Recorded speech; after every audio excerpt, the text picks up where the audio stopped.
pengelompokan yang berbeda, kita bisa melihat berapa jumlah perawat, bidan, asisten tenaga kesehatan, dokter, nutrisionis untuk tenaga kesehatan. Assalamualaikum warahmatullahi wabarakatuh. Selamat datang di channel Kabar CPNS P3K Kesehatan. Semoga teman sejawat dilindungi oleh Tuhan Yang Maha Esa. Teman sejawat yang baru tahu channel ini, silakan subscribe dan bunyikan tombol loncengnya agar tidak ketinggalan informasi tentang kabar CPNS dan P3K yang terbaru. Yang kedua, beliau sering menyampaikan, Bapak Presiden, birokrasi ini bukan tumpukan kertas. Dan yang ketiga, beliau menyampaikan birokrasi ini harus cepat dan lincah. Oleh karena itu Pak Ketua, kami ingin sampaikan bagi anggota yang terhormat, ada banyak masalah urusan yang ada di Kemenpan RB. Kami ambil 7 prioritas yang kami kerjakan. Pertama adalah pemangkasan proses bisnis layanan kepegawaian berdampak pada jutaan ASN. Oleh karena itu kami dengan BKN kami membuat target. Desember ini probisnya sudah harus mulai terasa. Kita memangkas dari 16 ke 3 proses bisnis. Dan teman-teman sedang lembur ini untuk memperbaiki layanan ini. Yang kedua adalah penerapan reformasi birokrasi tematik pada 4 klaster prioritas.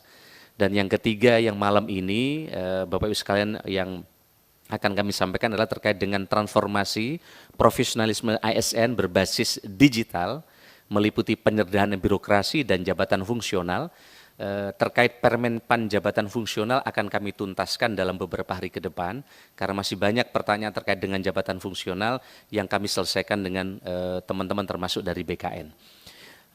Begitu juga terkait penataan tenaga non-ASN atau honorer. Yang keempat adalah akselerasi pembentukan mall pelayanan publik MPP digital di seluruh Indonesia secara bertahap. 5 adalah penguatan sistem pemerintah berbasis elektronik.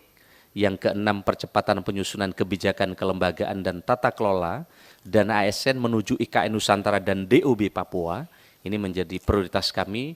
Dan yang ketujuh adalah transformasi sistem pendidikan ASN untuk mendukung percepatan reformasi birokrasi.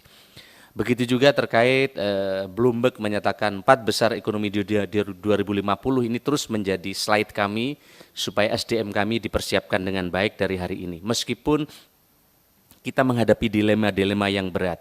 Di satu sisi kita dihadapkan pada kompetisi dunia yang semakin kompetitif. Perlu birokrasi yang berkelas dunia, yang digitalize, yang punya kemampuan daya saing yang tinggi untuk memberikan pelayanan yang cepat. Tapi di sisi lain ada dilema-dilema, masih banyaknya non-ASN, honorer, yang mesti kita tuntaskan. Di satu sisi ada rekrutmen ASN, non-ASN yang sangat baik, tapi di sisi lain masih kita temukan sebagian masih juga kurang baik, yang itu kemudian memunculkan berbagai PR bagi kita ke depan. Nah, Bapak saya hormati, terkait dengan kebijakan manajemen ASN, tentu terkait dengan Undang-Undang Nomor 5 Tahun 2014 sudah sangat jelas. Ada PNS yang berbasis PP 11 Tahun 2017 dan ada P3K yang berbasis PP 49 Tahun 2018. Di mana di situ bahwa setiap warga negara Indonesia mempunyai kesempatan yang sama untuk melamar menjadi PNS atau P3K. Artinya ini tetap harus melalui seleksi, kira-kira begitu. Tidak bisa secara otomatis. Tentu dan yang lain juga punya kesempatan yang sama. Kemudian ada perubahan tata kelola manajemen ASN, di mana di sini tekanannya adalah ASN sebagai profesi yang memiliki kewajiban mengelola dan mengembangkan dirinya dan wajib mempertanggungjawabkan kinerjanya dan menerapkan prinsip merit dalam pelaksanaan manajemen ASN. Ini adalah perubahan tata kelolanya. Bapak Ibu saya hormati, berikutnya adalah terkait dengan penanganan tenaga non-ASN. Kami ingin sampaikan alur penanganan tenaga honorer. Ini sebelum ada Undang-Undang 5 Nomor 14. Kami ingin sampaikan Bapak sekalian, kita lihat itu dulu ada pengangkatan otomatis, ada 860.220 THK 1. Ini dan yang tidak memenuhi kriteria di 2005 itu tinggal 60.482 orang. Itu di 2007. Kemudian di data ulang di 2012 ya. Pendataan di luar kriteria PP 48 2005 terdapat afirmasi dengan penurunan passing grades mengikuti seleksi di 2013 dan tidak lulus jumlahnya 438.000. Kita lihat di situ. Kemudian 2018 ada seleksi dan sejak itu ada seleksi, kemudian sisa XTHK 2 ada 444.000. Ya, terdapat larangan pengangkatan PNS sejak tahun 2018. Nah, di 2019 itu ada seleksi THK 2, ya, lulus 35.361, sisanya 410.000. Seleksi P3K bagi dosen dan tenaga pendidik di PTNBB itu 2.854 dan penyuluh pertanian itu 11.590. Nah, Bapak sekalian kami hormati, di 2019 ini mestinya sisanya 410.000, mestinya Pak Ketua. Kemarin kita data ulang ternyata bukan 410.000 jadinya. Yang Bapak sebutkan tadi ternyata jumlahnya menjadi 2.360.723 orang. Nanti akan kami jelaskan di belakang. Tapi data ini tidak otomatis orang akan diangkat menjadi ASN. Jadi ini bagian dari pendataan untuk melihat potensi, kira-kira begitu. Nah, Bapak saya hormati, berikutnya adalah terkait dengan kriteria jumlah tenaga honorer yang diangkat PNS. Tadi sudah kami sampaikan, awalnya sama Bapak sekalian, yang 920.000 itu didata, sisanya tinggal 60.000. Tapi begitu didata ternyata bukan 60.000 tapi menjadi 11 kali lipat. Jadi selalu bertambah. Kira-kira begitu. Nah, begitu juga jumlah tenaga honorer yang diangkat di PNS di tahun 2012. Ini penjelasan dari yang pertama tadi. Nah, Bapak sekalian saya hormati, total yang diangkat tahun 2005 sampai 2014 adalah 1.070.092 orang. Ini totalnya. Di 2018 itu sudah ada PP nomor 49. Next. Jadi sekali lagi kami ingin sampaikan ini bukan dari Menpan, ya. Kami akan membacakan saja bahwa ada pelarangan pengangkatan pegawai non PNS dan atau non P3K oleh PP 49 2018. Sekali lagi ini bukan dari Menpan tapi dari PP. Dari PP nomor 49 tahun 2018. Bunyinya adalah satu di dalam PP itu PPK dan pejabat lain di lingkungan instansi pemerintah dilarang mengangkat pegawai non PNS dan atau non P3K untuk mengisi jabatan ASN. Ini bunyi PP 49. Bunyi PP 49 yang kedua, PPK dan pejabat lain yang mengangkat pegawai non PNS dan atau non P3K untuk mengisi jabatan ASN dikenakan sanksi sesuai dengan ketentuan peraturan perundang-undangan. Dan bunyi PP 49 yang ketiga adalah bagi pegawai non PNS yang saat ini masih aktif bekerja di instansi pemerintah diberikan masa transisi 5 tahun sejak PP nomor 49 tahun 2018 diundangkan. Artinya sejak 5 tahun lalu, sejak tahun 2018 telah diberi waktu transisi untuk 5 tahun. Nah, status kepegawaian dalam jabatan tidak boleh dilaksanakan oleh non-ASN terhitung mulai tanggal 28 November 2023. Ini bunyi PP nomor 49 tahun 2018. Nah, Bapak sekalian kami hormati, lalu langkah-langkah yang telah dilaksanakan apa oleh Kemenpan bersama teman-teman termasuk dengan BKN. Satu, kami menggelar rapat koordinasi penyelesaian tenaga non-ASN di lingkungan pemerintah daerah dilaksanakan pada tanggal 24 Juni 2002 dihadiri oleh seluruh sekretaris daerah, provinsi, kota, kabupaten, asosiasi pemerintah kota seluruh Indonesia, APEKSI, dan asosiasi pemerintah kabupaten seluruh Indonesia. Dua, kebijakan pengadaan P3K guru, tenaga kesehatan dan penyuluh keluarga berencana. Kemudian kami juga melakukan rapat koordinasi pendataan non-ASN bersama Badan Kepegawaian Negara di lingkungan instansi pemerintah pada tanggal 24 Agustus 2022. Kemudian Kemenpan RB terus mendorong kebutuhan P3K pada instansi pusat maupun daerah melalui kegiatan coaching klinik serta pembukaan atau perpanjangan masa pengisian usulan kebutuhan P3K. Nah next, ini kami juga sudah mengeluarkan penataan tenaga non-ASN, tujuan untuk pendataan. Kemudian kami juga ngirim surat terakhir 30 September, non-ASN untuk diverifikasi dan validasi, di mana data tenaga non-ASN melalui uji publik, sehingga datanya kemudian berkurang kurang lebih 100.000, tapi sebagian nanti kami akan jelaskan di belakang. Nah, instansi yang belum menyampaikan SPTJM hingga masa uji publik, karena sebelumnya Satker bisa langsung ngirim data. Nah, kemudian kami kirim surat agar ada yang disebut dengan SPTJM hingga masa uji publik ditutup. Nah, ada 120 instansi yang tidak atau belum menyampaikan surat pernyataan tanggung jawab mutlak dan ditandatangani oleh PPK instansi masing-masing hingga tanggal 31 Oktober 2022. Nah, ada 12 instansi pemerintah pusat dan ada 108 instansi pemerintah daerah. Nah, ini adalah perkembangan data tenaga non-ASN sebelum uji publik itu 2.421.100 orang, setelah uji publik menjadi 2,3 juta orang. Dan ini ada yang masih belum menyampaikan SPTJM dan ada yang sudah menyampaikan SPTJM. Nah, alternatif penyelesaian tenaga non-ASN, next.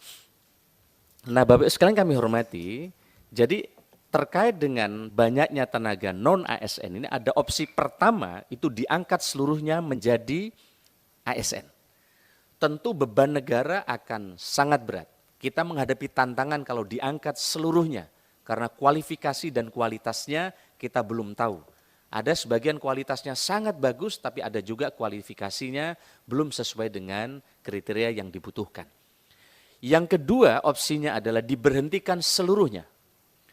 Namun jika diberhentikan seluruhnya tentu akan mengganggu pelayanan publik. Karena banyak sekali ASN yang masa pensiunnya sudah tiba, belum ada yang menggantikan di sektor-sektor layanan publik itu. Terutama di sektor guru dan nakes. Atau yang ketiga, kita angkat sesuai dengan skala prioritas. Nah, prioritas ini kita rumuskan, kemudian kita lakukan langkah-langkah afirmasi untuk pengangkatan bagi non-ASN yang ada dalam kriteria ini. Seperti pendidikan dan kesehatan yang tahun ini menjadi skala prioritas kami. Nah, Bapak sekalian saya hormati, inilah kita telah melakukan pemetaan terkait dengan masing-masing PPK untuk melakukan pemetaan. Nah, penetapan jabatan prioritas ini, jabatan prioritas yang diberikan afirmasi untuk P3K, kita lihat kalau jabatan prioritas, mereka ke depan skenario-nya kita seleksi lewat P3K dan atau PNS. Tapi kalau jabatan non prioritas, itu berarti masuk jabatan non ASN, nanti kita carikan berbagai alternatif afirmasi. Kategorisasinya mulai pegawai profesional di BLU atau BLUT, tenaga pendukung KLD dan bukan jabatan ASN, atau outsourcing dan seterusnya dan seterusnya.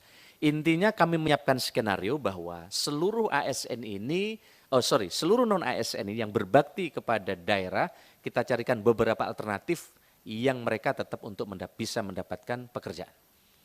Nah, ini Mbak sekalian kami ingin laporkan kepada Komisi 2 yang terhormat, inilah penetapan formasi ASN yang sekarang sedang berlangsung.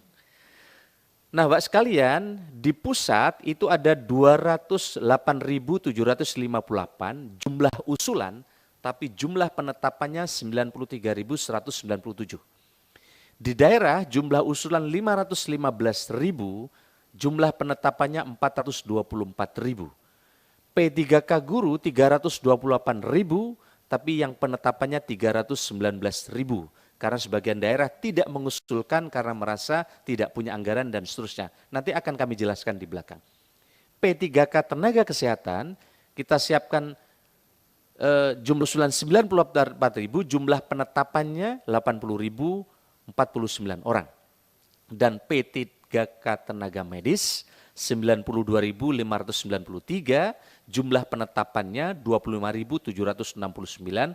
Total Bapak sekalian saya hormati, yang jumlah usulan 724.000, tapi yang mampu kita tetapkan 518.000.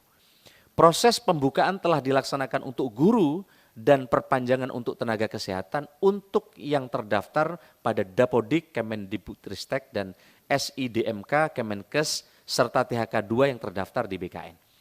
Nah, Bapak sekalian, inilah penyelesaian bertahap tenaga guru. Next. Ini kebutuhan tenaga guru 758.000 Bapak sekalian, tapi Pemda hanya usul 320.411. Jadi Pemda tidak mengusulkan sebagian karena berbagai faktor. Ada juga yang telah ditetapkan baru Pemda banyak yang usul ke kami, tapi sudah ditutup prosesnya karena mereka didemo oleh sebagian masyarakatnya maupun komplain oleh anggota dewan yang terhormatnya. Ini banyak kira-kira begitu. Oleh karena itu Bapak sekalian, penetapan formasi gurunya menjadi 319.000. Ada gap kebutuhan masih 438.000. Ini gapnya sekarang. Karena yang kita siapkan ternyata yang tidak sampai yang mengusulkan. Baru sekarang rame-rame tapi setelah tutup. Padahal terakhir itu kan Juli, Pak. Juli terakhir. Nah, tapi sekarang masih banyak yang bersurat. Tapi kan nggak mungkin karena prosesnya udah jalan. Nah, begitu juga penyelesaian bertahap untuk tenaga kesehatan non-ASN di 2022. Kita lihat ini Bapak sekalian, ini adalah total yang disiapkan adalah 255.249. Ya. Tapi yang kategori ini 90.168 dan sekarang masih ada gap 179.200. Kebutuhan nakes daerah berdasarkan data Renbud SISDMK itu Kemenkes 255.000. Dengan memperhatikan kesanggupan daerah itu hanya 94.000. 168 yang diusulkan sebagai formasi P3K nakes tahun 2022. Dengan beberapa pertimbangan instansi daerah menarik formasi yang telah ditetapkan hingga sisa formasi nakes tinggal 80.000 Pak sekalian. Pak Ketua. Dari yang kita sebut. Nah, gap kebutuhan nakes 2022 dengan formasi yang telah ditetapkan sebesar 179.200. Nah, ini Bapak sekalian beberapa hal terkait dengan soal tenaga non ASN. Nah, ke depan tentu kita mesti fokus juga untuk menyiapkan berbagai hal. Highlight saja Bapak sekalian, maka di Kemenpan RB juga sekarang telah menyiapkan RB tematik supaya kita fokus ke depan untuk melakukan beberapa target reformasi birokrasi, fokus kita di RB pengentasan kemiskinan, tata kelola kita targetkan KLPD ini lebih fokus sehingga dampaknya kelihatan. Karena kalau RB-nya tidak fokus, dampaknya nggak kelihatan. Nah kalau dampaknya kelihatan, mestinya kemiskinannya turun. Yang kedua, RB peningkatan investasi. Kalau tata kelolanya bagus, investasi akan tumbuh, lapangan pekerjaan akan tersedia. Begitu juga digitalisasi, di administrasi pemerintahan, kalau digitalnya jalan, pasti pelayanannya akan lebih cepat, lebih murah, dan akan lebih transparan. Dan yang terakhir terkait dengan RB percepatan prioritas aktual Presiden, yaitu fokusnya di inflasi dan belanja produk dalam negeri. Nah ini adalah kita potret misalnya anggaran 431 triliun next, itu hanya mampu menurunkan kemiskinan 0,6%. Kegiatan di 16 KL, padahal Presiden punya prioritas penanganan kemiskinan. Nah, RB kita tidak memberikan bantuan uang, tapi kita akan cek tata kelola penganggarannya. Jangan sampai anggaran kemiskinan banyak, tapi tidak fokus dan seterusnya. Kami kira ini, Mbak sekalian, dan penjelasan berikutnya nanti jika ada hal-hal yang perlu pendalaman, kami akan sampaikan slide berikutnya. Kami kira ini, Bapak Ketua dan pimpinan Komisi 2 DPR yang kami hormati dan seluruh anggota Dewan yang kami hormati. Terima kasih, selamat malam. Assalamualaikum warahmatullahi wabarakatuh. Om Santi, Santi, Santi Om, Namo Buddhaya, salam kebajikan. Terima kasih Pak Menteri, Pak Abdul Azwar Anas yang sudah menyampaikan pandangan ke depan tentang langkah-langkah kita untuk status pegawai yang ada, terutama untuk non-ASN dan P3K. Nanti kita lakukan pendalaman. Berikut kita dengarkan apa yang akan disampaikan oleh Badan Kepegawaian Negara. Pak Bima, kami persilakan.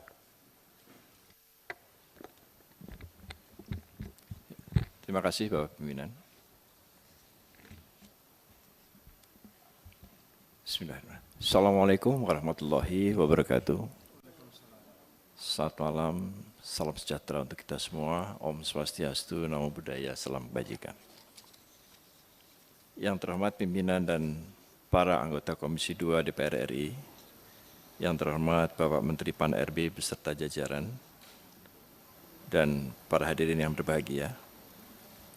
Puji dan syukur kehadirat Tuhan Yang Maha Esa, hari ini kami dapat bersilaturahmi pada rapat kerja dan rapat dengar pendapat antara Komisi 2 DPR RI dengan Kementerian Pan-RB dan BKN. Pada kesempatan ini kami mengucapkan terima kasih atas dukungan, saran, dan masukan dari Komisi 2 yang disampaikan selama ini. Pimpinan dan anggota Komisi 2 yang saya hormati, sesuai dengan agenda rapat pada hari ini, kami akan menyampaikan mengenai pendataan tenaga non-ASN. Kami awali dengan statistik ASN pada saat ini.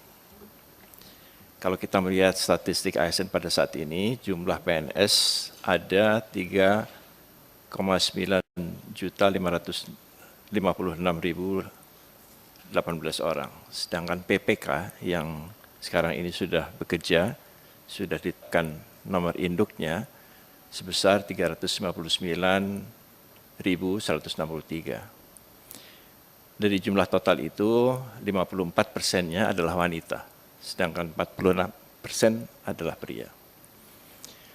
Kalau kita melihat dari sisi usia, maka yang terbesar itu adalah PNS ASN yang berusia antara 51 sampai 60 tahun.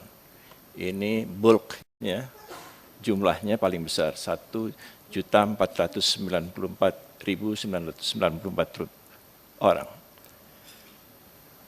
Pendidikan ASN, kalau kita melihat SD, SMP, SMA ini juga masih banyak. Di dalam ASN ini, yang SD masih ada 16.329, yang SMP juga masih ada 32.563. Kemudian yang pelaksana ini juga masih besar. Jadi 38% dari total ASN kita adalah pelaksana. Jadi ini gambaran ketimpangan yang ada dalam statistik ASN kita. Berikutnya. Ini adalah sebaran untuk tenaga guru dan tenaga kesehatan yang sekarang ada.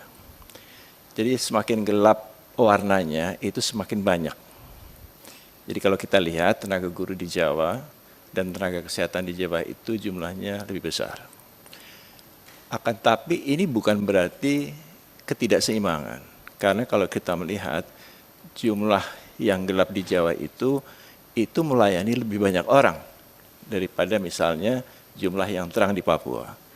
Kalau di Jawa, ASN itu melayani satu orang ASN 50 sampai 70 orang. Sedangkan di Papua hanya melayani 10 orang. Jadi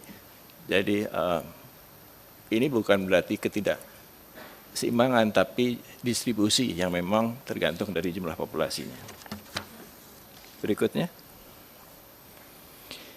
Ini tadi sudah disampaikan oleh Pak Menteri, jadi dari awal tenaga honorer K2 itu 648.462. Kemudian pada 2013-2014 sudah ditetapkan NIP-nya 194.830. Ini merupakan kesepakatan pemerintah dengan DPR pada waktu itu untuk menerima sepertiganya. Jadi angka itu adalah angka yang telah disepakati bersama. Di tahun 2018 masih ada sisa yang ditetapkan NIP-nya sampai tahun 2020. Jadi ada sisa tenaga honorer K2 410.010 orang. Nah kemudian pada tahun 2021 juga telah diterima tenaga honorer K2 yang mengikuti seleksi P3K guru. Jadi ada 51.492. Dari yang mengikuti itu, yang lulus passing grade-nya ada 31.050 orang. Sedangkan yang ditetapkan NIP-nya 30.001 orang. Nah, jadi sisa tenaga honorer K2 saat ini ada 378.880 orang. Berikutnya. Nah, kalau kita melihat tren pensiun dan penerimaan, maka memang pemerintah masih memegang zero growth, tapi zero ini tidak nol persis, jadi masih ada secara keseluruhan ASN kita masih tumbuh 2,1%. Ada tambahan 22.481 orang yang masuk dalam kurun waktu 2014 sampai 2021. Berikutnya lagi. Nah, ini adalah pendataan yang sekarang ini kita lakukan. Jadi pada penutupan pendaftaran pada tanggal 22 Oktober, jumlah yang terdaftar ada 2,421 juta orang. Tenaga honorer K2-nya ada 180.797 orang.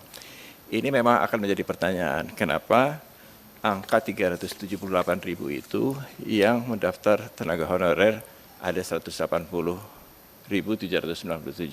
Ini kami belum melakukan analisis, hanya melihat data saja. Jadi ada diskrepansi data sekitar 200.000 orang di sana. Sedangkan non-ASN ini adalah tenaga honorer yang baru yang tidak terdapat dalam database, itu jumlahnya 2.240.303. Yang melakukan pendaftaran itu 67 instansi pusat dan 533 instansi daerah. Kemudian pada tanggal 31 Oktober, kami meminta penyampaian surat pertanggungjawaban mutlak setelah uji publik yang telah menyampaikan 55 instansi pusat dan 425 instansi daerah, sedangkan yang belum menyampaikan ada 120, 12 pusat dan 108 daerah. Ini jumlahnya agak sedikit turun, 2.360.723. Berikutnya. Nah, kalau kita lihat data-data tersebut berdasarkan pendidikan, maka yang pendidikannya SD SMP itu dari data yang belum ada SPTJM-nya ada 837.262. Nah, ini kami khawatir mereka tidak ada tempatnya di dalam formasi ASN. Sedangkan yang tidak menyampaikan ijazah, jadi belum ada ijazahnya, itu tidak ada dokumen ijazahnya, ada 2.847 orang.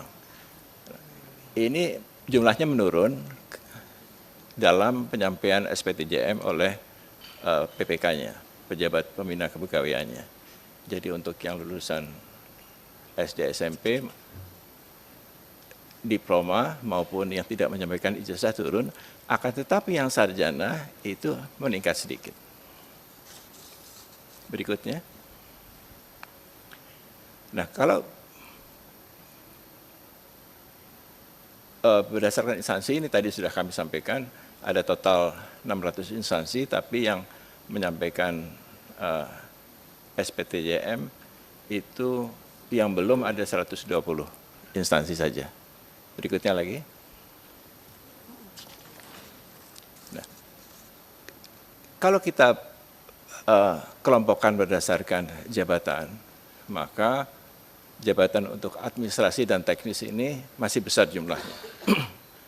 Ada 651.145 untuk teknis dan 747.869 untuk administrasi. Yang atas dan yang bawah ini, yang atas belum ada SPTJM-nya, yang bawah sudah ada SPTJM-nya. Jadi berubah turun sedikit, tidak begitu banyak. Berikutnya lagi.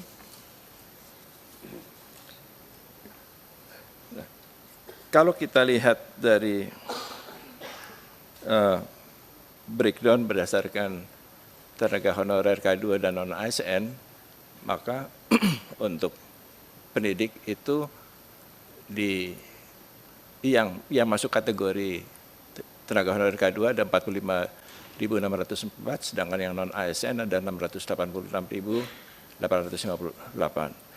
Tenaga kesehatan ini yang tenaga honorer K2 ada 2.111, yang non-ASN ini tenaga honorer yang baru, yang non-ASN itu adalah 203.188. Untuk penyuluh, ini berbagai penyuluh, ada 2.429 untuk tenaga honorer dan 72.003 untuk non-ASN.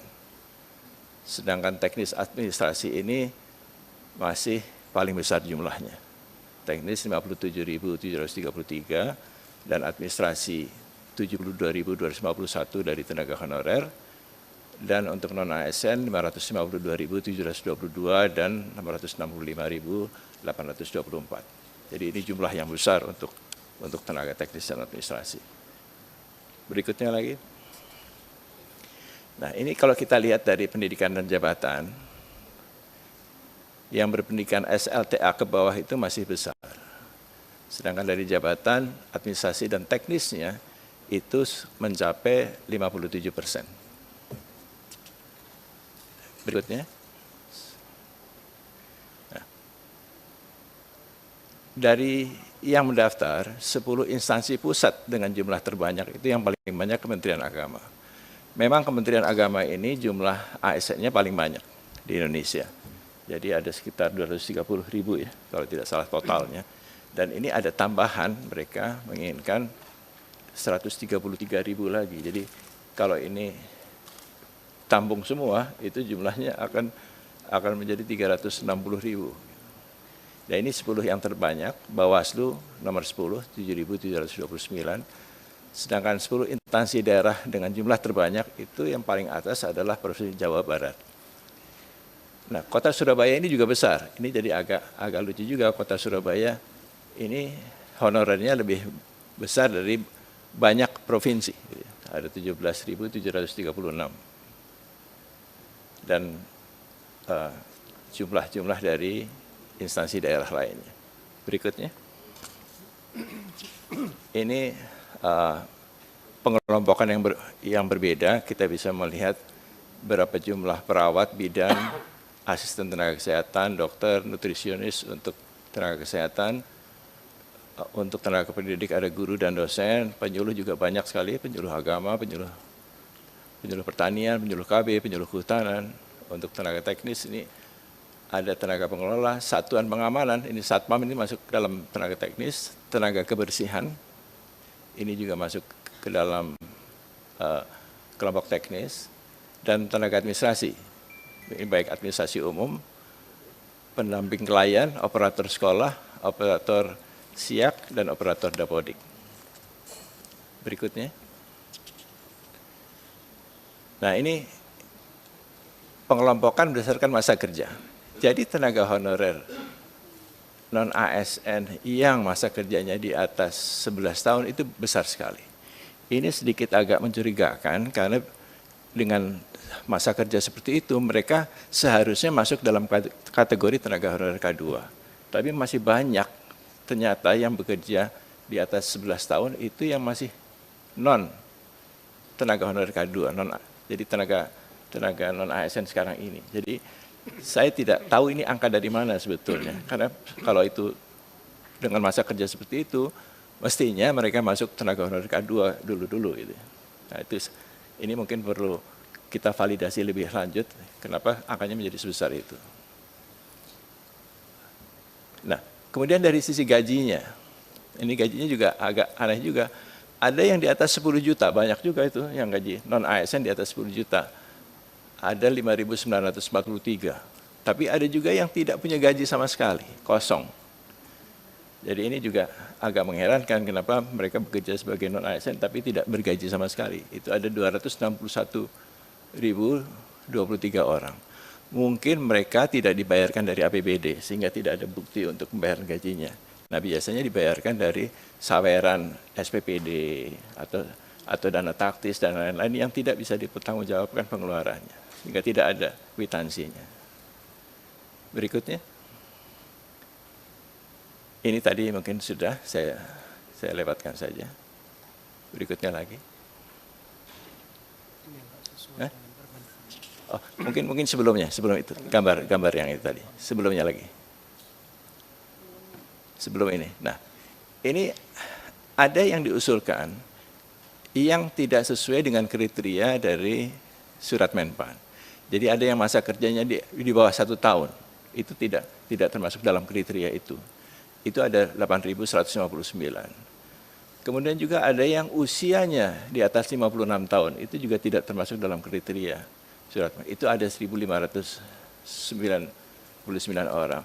Ada yang usianya masih sangat muda, di bawah 20 tahun. Itu juga tidak termasuk di dalam kriteria itu, karena kalau kita asumsikan lulus SMA 18 tahun, maka untuk P3K itu dia harus memiliki masa kerja 2 tahun. Jadi usianya harus di atas 20 tahun. Jadi itu ada 189 orang. Jadi itu jumlah-jumlah kelompok-kelompok yang mungkin bisa kita hilangkan dari database ini. Berikutnya. Ini beberapa instansi yang tidak mengusulkan. Jadi di pusat ini ada 14 instansi, sedangkan di Papua, bukan di Papua Barat, di Papua 4 provinsi, sekarang menjadi 4 provinsi, waktu itu hanya 1 provinsi, itu tidak mengusulkan karena tenaga honorernya sudah mendapatkan formasi P3K secara khusus tahun lalu. Jadi sekarang ini sedang tes mereka, dan karena mereka sudah ikut tes semua, maka tidak memiliki lagi tenaga honorer. Berikutnya, yang terakhir. Nah, dari data itu kami melihat banyak data yang belum sepenuhnya menggambarkan data sebenarnya. Banyak yang mungkin merekayasa data itu. Jadi ini mungkin perlu pendalaman lebih lanjut, dan masih banyak 120 instansi yang belum menyampaikan surat pertanggungjawaban mutlak. Kemudian banyak juga instansi-instansi yang walaupun datanya sudah kami sampaikan tidak memenuhi kriteria, tapi tetap saja diusulkan. Nah, ini jadi kami mungkin mengusulkan perlunya dilakukan verifikasi dan validasi atau audit data untuk yang tenaga honorer non-ASN ini.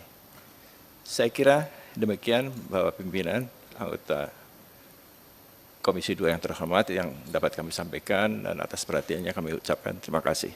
Assalamualaikum warahmatullahi wabarakatuh.